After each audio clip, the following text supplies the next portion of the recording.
अस्सलाम वालेकुम, मैं इब्रार अहमद महर एडवोकेट। आज हम दो मुख्तलिफ टॉपिक्स को डिस्कस करेंगे।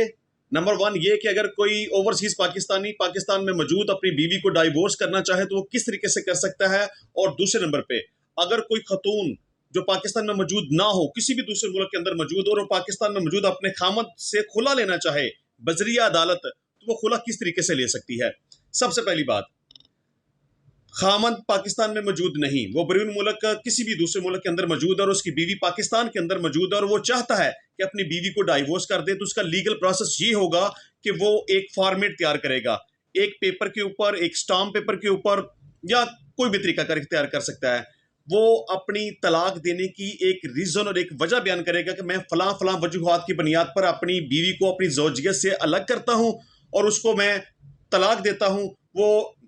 इद्दत का पीरियड मुकम्मल होने के बाद जहां चाहे अपनी मर्जी के साथ निकाह कर सकती है। उसके ऊपर वो नीचे अपना नाम लिखेगा, अपना प्रॉपर एड्रेस लिखेगा, दो गवाहान के नाम लिखेगा, उनका प्रॉपर एड्रेस लिखेगा और अपने दस्तखत और निशान अंगूठा लगाएगा। इसी तरह गवाहान के दस्तखत और निशान अंगूठा लगाने के बाद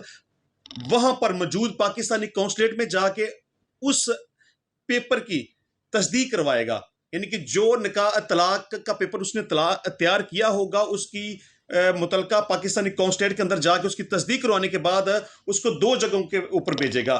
नंबर वन ये उसकी बीवी की रिहाइश जहां पर है वहां पर एक पेपर को भेजेगा और दूसरे पेपर को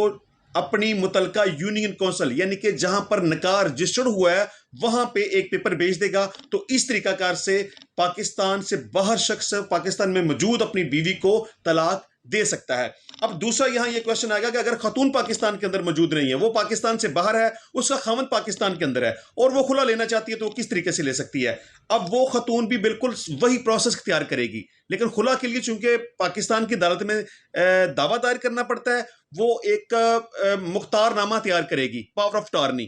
पाकिस्तान में मौजूद किसी भी बंदे के नाम के ऊपर, अपने वालिद के नाम पे, अपनी वालदा, भाई, बहन, कोई भी, किसी भी एनीबॉडी, किसी भी शख्स के नाम के ऊपर एक पावर ऑफ अटॉर्नी तैयार करने के बाद बिल्कुल सेम प्रोसेस के साथ वहां पर मौजूद यानी कि दूसरे मुल्क में रहते हुए पाकिस्तानी कौंसलेट के अंदर जाके उस पावर ऑफ अटॉर्नी को अटैच करवाएगी और पाकिस्तान में मौजूद जिस शख्स को वो चाहती है उसके नाम के ऊपर भेज देगी। अब जब किसी शख्स जो भी पाकिस्तान में मौजूद शख्स है उसका कोई भी रिश्तेदार, भाई बहन, माँ बाप उसको जब मिलेगा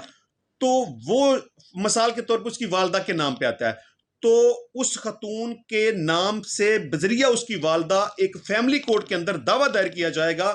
उसमें खुला की जो भी कोई रीजन बयान करना चाहे कि मैं उसके साथ नहीं रहना चाहती, मुझे पसंद नहीं है, मुझे उससे नफरत हो चुकी है, वॉटेवर कोई भी रीजन हो सकती है, अदालत में दावा दायर किया जाएगा। अदालत अपनी तमाम तर प्रोसीडिंग मुकम्मल करेगी, इसमें उसके खामद को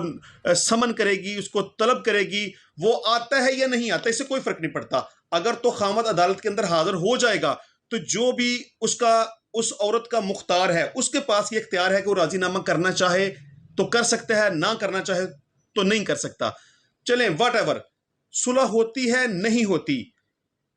खामद अदालत के अंदर हाजिर होता है नहीं होता, जो भी मुख्तार है उसकी एविडेंस रिकॉर्ड हो जाने के बाद और निकाहनामा अदालत के रिकॉर्ड में देने के बाद अदालत उस केस का फैसला कर देगी और उस खतून की गैर मौजूदगी में, जो कि पाकिस्तान के अंदर मौजूद नहीं है, बजरिया मुख्तार दावा भी दायर हो जाएगा, अदालत उसका फैसला भी कर देगी